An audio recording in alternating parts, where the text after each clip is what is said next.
Hello everyone, I'm Mark Sane and welcome to Sane Investment Solutions. Please take a moment to pause this video and review the following disclaimer.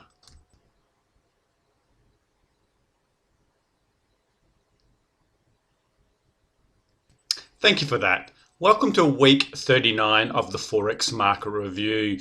Today we're going to take a look at a pair, mainly the oil trade, and we're going to see where that's going and why it's moving and why it's so volatile the last few days. So let's go ahead and take a look at the charts. So the first pair today we're going to look at is the USO USD, and we're taking a look at this pair because it's the oil trade, and oil's been fluctuating quite a lot over the past few days, mainly because all of the talks which have been going on. And these talks are between all the countries, Iran, Saudi Arabia, USA, you name them. They're all in discussions, and they're just trying to come to some type of agreement where they can pinpoint or lock in a firm price of where the oil probably should be trading. If you haven't known, for some time the oil has been in a steep decline. As you can see, if we zoom out to the weekly chart, it's been progressing all the way down to lows of around $28 a barrel.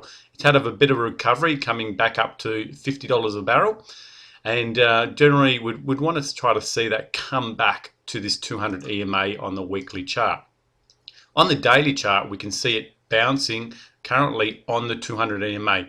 So if we see a couple of days close below the 200 EMA, it's likely we're going to come down, test these support areas here on the DSR indicator, and we could push higher, but if not, we will push all the way back down to these levels and maybe even lower. And the alternative is it bounces off this 200 EMA up to originally these first levels here, about $50 a barrel, and maybe even higher up to $52 a barrel. The discussion will determine which way this will go.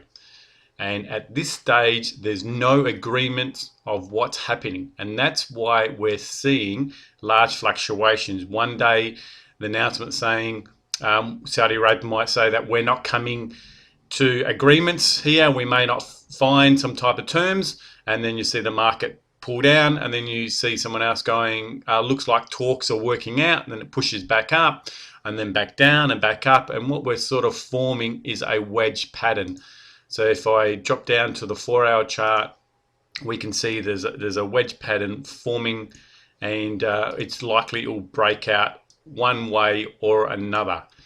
Now, so this is actually a flag pattern, and so whether or not it breaks up or down will all depend on those talks.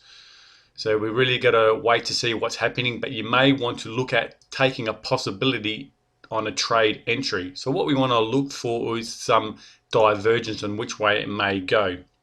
At this stage, we do have divergence on the lower time frame, where we have the lower line price. So I'll just go ahead and remove this. So that low and this low is lower.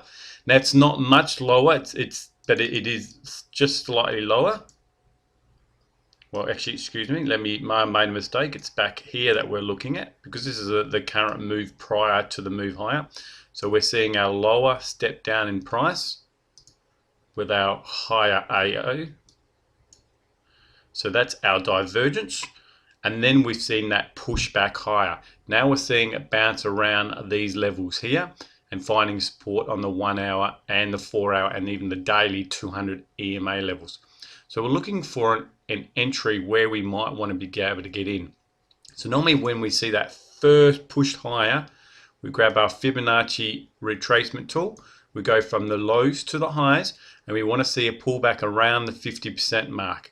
At the moment, it's pulled back to the 61.8, and it's just bouncing around the 61.8 level at the moment. So the next push higher, we're hoping to break out to new highs, and up to around about the $50 mark is roughly where most people think they may have an agreement, where they may try to lock in the oil prices.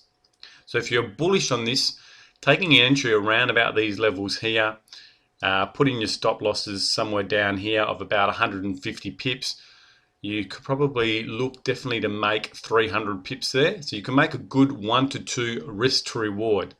So there's good opportunities here on oil, and that's currently what I'm looking at and where I'm positioned to go. And I want to make that pushback higher around those levels here up to this first resistance area.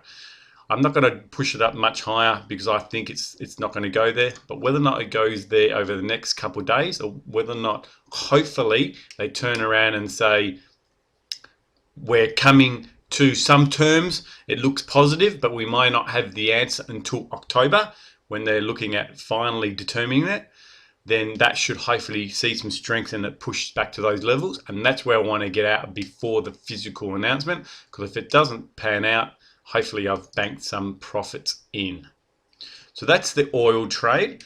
Another trade we can look at, which also represents the oil, is the pound Canadian. So you don't really want to take both, but here we see wave 1, up for 2, down for 3, back up for 4, down for 5. We've seen it bounce on this DSR level twice. You've heard me talking about this on several occasions to date so far. Last week's session as well. We're seeing the pullback, the large AO pullback. So if we take from the highs to the lows, and this is probably more, instead of a 1 hour trade, more of a 4 hour trade. So the highs to the lows with the pullback. We're hitting the 50% Fibonacci retracement area. We're hitting the 200 EMA level. So this is a good area to look at going short. Short the pound, because if you're looking at the oil strengthening, we're looking at the Canadian dollar strengthening, which then means the pound against the Canadian will be selling. Put your stop losses around 150 pips. Down the bottom here you can make 300, all the way down here you can make 500. So if you want to be very conservative, put your stop losses all the way up here of about 250 pips. Therefore you can make 1 to 2 risk to reward. Otherwise, if you want to be really risky and you don't think it's going to go much higher than this, put it back up to these levels around 150 pips. Try to make your 300 pips before the lows here. And if you want to push it even lower, you can look at making a 1 to 3 to 1 to 4 risk to reward, and that would be a fantastic trade. So that's what we like to see when we take trades, risk versus reward. So if you don't want to look at taking an oil trade on its own, look at using the pound Canadian and using the Canadian to help push the pound lower. The other trade is the pound Aussie. Same as the pound CAD, both pound related, but it's against the Aussie. And you see this wave 3 push back higher for wave 4, coming down for wave 5. This one has been missed on that daily time frame, but again we can look at a move on the 4 hour chart as well. It just keeps falling because of the strength in the Aussie dollar. The Aussie dollar just keeps strengthening, as well as the New Zealand dollar. So at this stage, the pound just weakening. So we want to see some weakness in the Aussie. We want to see this push back higher. And hopefully we can see some type of zigzag pattern pushing it back up to maybe the 38.2. But hopefully the 50% is where I like to see it. Matching up with this 200 EMA line as well. And we can look at taking some short positions around there, putting stop losses around 250 to 300 pips, and you can probably put them down to here to around 550 to 600 pips. So using your risk to reward, you don't want to get in down here because you just can't make the risk to reward. There's only like 450 pips in it. So that's why sometimes you need it to ride back higher to other Fibonacci levels so you can get a good risk to reward, because that's how you make money in the long term. So that was week 39 of the Forex market review. A very quick session today, not a lot happening besides oil being dominating the market. So if you like taking the oil trade, you can take it directly using the USO USD. However, if you're unable to trade that pair, you can take the pound Canadian dollar and short that one, because the strength in the oil is strength in the Canadian dollar, which would show weakness against the pound when you trade in the pound Canadian. So that way you can still take advantage of the oil trade if you're looking at any other CAD pairs. Oil will focus, I would say, the market for probably today and tomorrow. We probably will see it spike higher or lower depending on what type of outcome they have after their 3-day meeting, which is due to conclude in about 24-hour period. So hopefully you can get into a good trade and it's successful. Apart from that, not much on the radar from my point of view, from how I like to trade. So why don't you take this opportunity to jump onto our website at www.saneinvestmentsolutions, come across to the free training, and you can click on our affiliated partners here and look at into the grey and also the 2618 strategy. Both of these are free strategies. Just click on register and they'll send you the information. If you want to get some more advanced trading, go to our training courses website. Again, affiliated partners, they like to do a lot of pattern trading.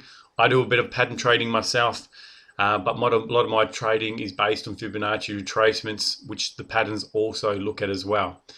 So you can click on any one of these, and if you love the DSR indicator that I use, which points out the support and resistance areas for you with those big red and green boxes, come down, click on the DSR indicator and purchase it. Just remind you, everything on this page here, when you click on it, is in US dollars, so take that in consideration when you are looking at taking any purchases. So all I'd like to say is thank you. This was week 39 of the Forex Market Review. We want to wish you all the best in your success here at Sane Investment Solutions. Take care. Bye-bye.